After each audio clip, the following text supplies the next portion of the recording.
Hey guys, it's Sherry Vegas and welcome back to my YouTube channel. So today we've got 3 different plain pots and we are going to be giving them a little bit of a makeover using different alcohol, inks, gold leaf and paints to kind of add our own custom finish to them.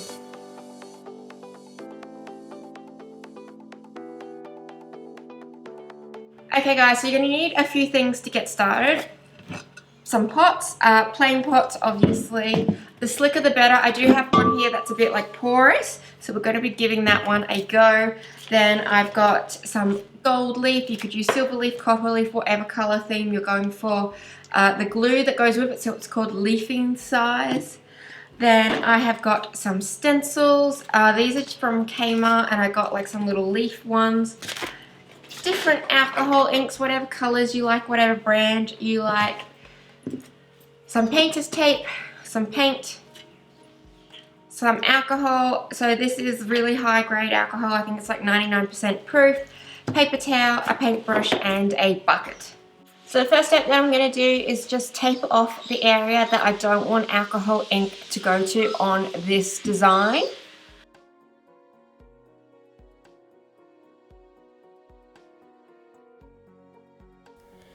This is my porous pot and this was the first effect that I tried on it and it just didn't work. So I thought I would just drip the alcohol inks down and then with my alcohol spray I would just come along and spray it. But because the pot wasn't a glossy ceramic, it was just painted with white paint, it just wasn't moving and the colors were actually locking in and not flowing over the way it should be, and I just had no luck because I just got drips and I didn't get beautiful patterns in this.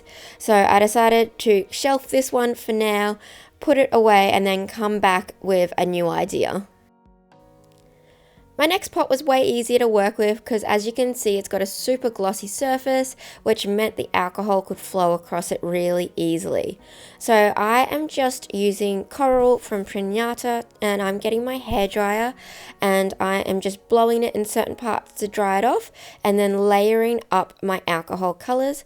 I've also got my little sort of container underneath and that's catching all of the drips and stuff so that way I can keep reusing them again and again. But yeah, so I'm just getting my hairdryer, just going over the area and then just pouring slightly lower than where I poured last time, just building up that color and those patterns. Then into my coral color, I slowly start to add a few drops of like the sangria, and I did put a little bit of like the gold across, but I decided to not do that and just slowly sort of make my color get darker as I get more towards the bottom of the base, just by adding some more sangria in each time. I left my pot to dry for about 15 minutes before I started to use my leafing glue. Then I just put a hairdryer over the top because leafing glue works best when it's tacky and not fully wet. So a way to speed this up is just by using a little hairdryer and kind of taking away that sort of wetness and making it more tacky. Then I have a little bag of just leftover gold leaf bits from after I've brushed it off an artwork, and I kind of use those for like little things like this because I just wanted to use the gold leaf as sort of like an accent and kind of place it really randomly just to highlight and sort of make this pot pop a bit. Working on a black surface before was a little bit of a challenge for me as I've never done that before, and you can see that when you put the straight color onto a black surface it just gets absorbed by that black and you don't actually see it. So what I figured out was you have to use your white to kind of make those colors pop. And also too, the great thing about working on slick surfaces with alcohol inks, if you're not happy with it, get some alcohol spray and wipe it straight off and start again. So what I worked out is, one, you can't mix the white in with the other alcohol ink colors and pour it that way because it actually curdles, and I also found I couldn't dilute the white in my alcohol the same way I can do it with all of my other colors because it just kept curdling. So what I figured out is I had to pour color down and then really quickly pour the white on top and then use my hairdryer to kind of blow it around to create the patterns. I couldn't dilute it first, but yeah, so I just slowly went around adding and layering and building up, but you have to make sure you get your white on pretty soon after you pour your colored alcohol so that way they both pick up and you get the colors of both. Then I just got some white acrylic paint, and with the back of a paintbrush I just started to paint little dots all over. I only did this halfway around because I want your guys' advice on this and whether you like it or not.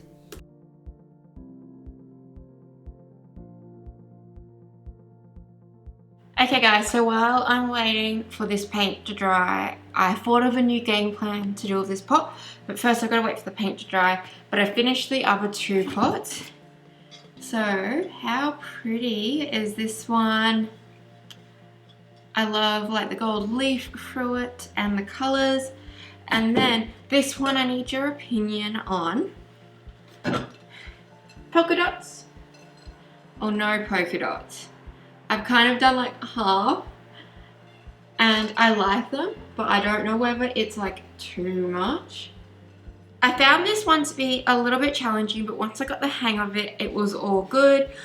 It's a lot easier to do with just the pot like directly vertical instead of like on the side, and then putting down the white first and then your colors on top I found really helped.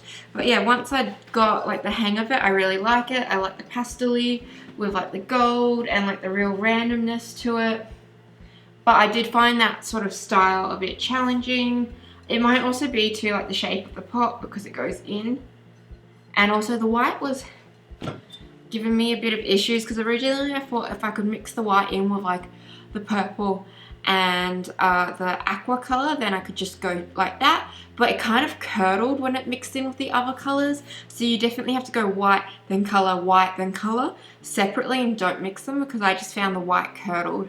This one, super simple, no issues with this one. Now the game plan for this, once it dries, is I'm going to put it vertically and then I'm going to ombre the color going down. Hopefully it works. And then at the top, I'm going to gold leaf like a ring of gold around the tops. Yeah, so that's the game plan. I'm just going to wait for this to dry and then I'm going to give it a light sanding just to kind of take the brush marks out. And then we're going to get started onto that one. So the ombre effect was actually going pretty well on this pot considering, but when I went to peel back the tape, it took off all of the paint, which really annoyed me, and I kind of just gave up on this pot. And just stick to your slick surface pots, they are way easier to work with. Okay guys, so I am back. So the matte pot, the big one that I was trying to work with, is honestly just, it was too hard.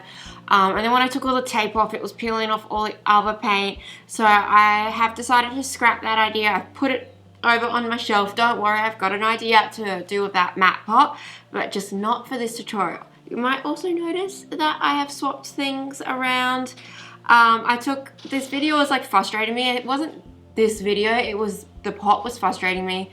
So I decided to stop filming until I got an idea of what to do for my third pot. So I have moved my whole studio around, and that has just taken me a while to explain that. But yeah, so I've moved my whole studio around. So if you're wondering why at the start of the video, my studio was on that side of the room and now it's on this side of the room, and that's why I've got these white curtains behind me, just in case you're wondering. So for this idea, we're going to be obviously still using alcohol inks, but I've kind of thought it'd be cool to paint them on instead of necessarily just doing the free flow of them on, because you get less control. And also, if you have worked with alcohol inks on UPA paper or aluminium board, it's way easier doing it on a flat surface than it is doing it on a curved surface. I know, like, I've had a little bit of struggle with this because I keep thinking it's going to work the same way, but because it's curved, it drips off in angles. Anyway, so I'm going to need a few cups, and I'm going to be using the colors that I've decided to use for this pot today. I'm kind of going for, I guess, more cooler colors. I've got Aqua, and this is from Ranger. I have got Clover from Ranger. And then I have got Passion Purple from Pinata, and then I've got the Pinata Rich Gold. The Pinata Rich Gold is my favorite out of all of the metallic mixatives that all of the different alcohol brands do. I just like the way that it spreads the best for this. So I'm going to add a few drops in, and then I'm going to add some alcohol into each one just to dilute it slightly. I found my alcohol. So I think I'm going to go lightest to darkest with this. So I'm going to do the aqua first, and I'll just stick a few drops. And then some alcohol. You can also use the mixative or color extender that a lot of the alcohol ink brands have. The difference is that your alcohol inks contain, I think it's urethane instead of actual alcohol. So sometimes when you mix it with alcohol, it doesn't react the same way as if you were to mix it with an extender. But extender is quite expensive compared to alcohol, so I kind of just prefer to dilute it with alcohol. But you really should use the extender. And I'm just going to work my whole way around the pot and slowly build up layers with this. With this technique, it's really easy because the paintbrush gives you a lot more control than just free pouring. And as you kind of work your way down the pot, just keep adding more of your alcohol ink color into your mixture, which is just alcohol and the ink. And that way it gets stronger and stronger, and you kind of build up that color blend. And then as I went down, I added some of my Pinata Gold and then went back in with my paintbrush to get rid of those drips, but just so I would get really pretty gold lines going the whole way around.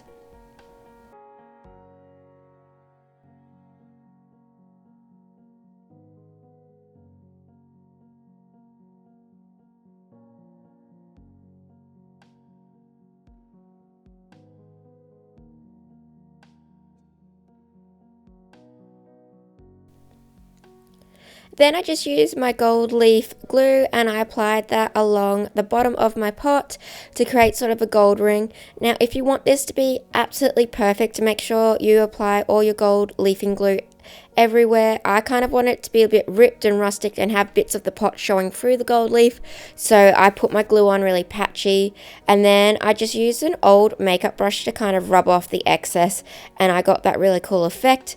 But if you don't want it to have patches in it, just make sure you apply the glue everywhere, let it get tacky, and then burnish on your gold leaf, and then rub it off about 20 minutes later. So here are my 3 finished pots. We did have a few trial and errors along the way, but managed to sort them. I want to know in the comments below, do you think I should keep going and keep finishing this off with the polka dots, or do you think it's a bit too busy now? I am undecided. I like both, so just let me know in the comments below whether I should take it off or keep going. And also, which one is your favorite technique? I really like every technique, but I think my favorite one is this guy, just because I love gold leafing. If you've watched this channel before, you know I use it quite a lot. Any excuse to add a bit of metallic leafing in, and I like how rustic it looks on the bottom. It matches the rest. But the only step I've got left to do now is just to give them a bit of a spray. You can use the professional sprays like Krylon. They do a matte, satin, and gloss. I hope I'm saying that correctly. It's a UV resistance varnish spray. It also stops the alcohol inks from reactivating. This one is just from Bunnings. It's from White Knight Good Crystal Clear Acrylic, and I've had no issues with this. I do prefer to spray them outside just because this smells really bad, and this is their satin finish, but it does stop your alcohol inks from reactivating because you don't want to accidentally spill something on them and then have to like spray and wipe and clean it and reactivate your alcohol inks. Plus it also just gives them UV resistance, especially if you are doing pots, because you might be putting these in a sunny spot if they've got a plant in them. So it's always important to just protect your beautiful works. The one thing I got to say is this is a little bit harder than doing like Yupo paper or an aluminium board, just because it is a curved surface, so you've really got to work with those curves and understand that it is going to flow, and flow a bit differently to what you're used to if you're not used to working on curved surfaces. But I've had a lot of fun making this, and I've got some really pretty pots now to put around my house. Thank you guys so much for watching this video. If you enjoyed it, please give it a big thumbs up. It just helps the channel out and helps it to grow. If you are new to my channel, please do subscribe, as I just hit 50,000 and my next goal now is 100,000 subscribers. So please do subscribe, and don't forget to hit the notification bell, because that way you get notified every single time I upload, and I do upload once a week, and I do all sorts of arts, crafts, DIY projects on this channel. I cover everything, and just let me know in the comments below which one is your favorite style, and do you think I should keep going with the polka dots? Thank you guys so much for watching.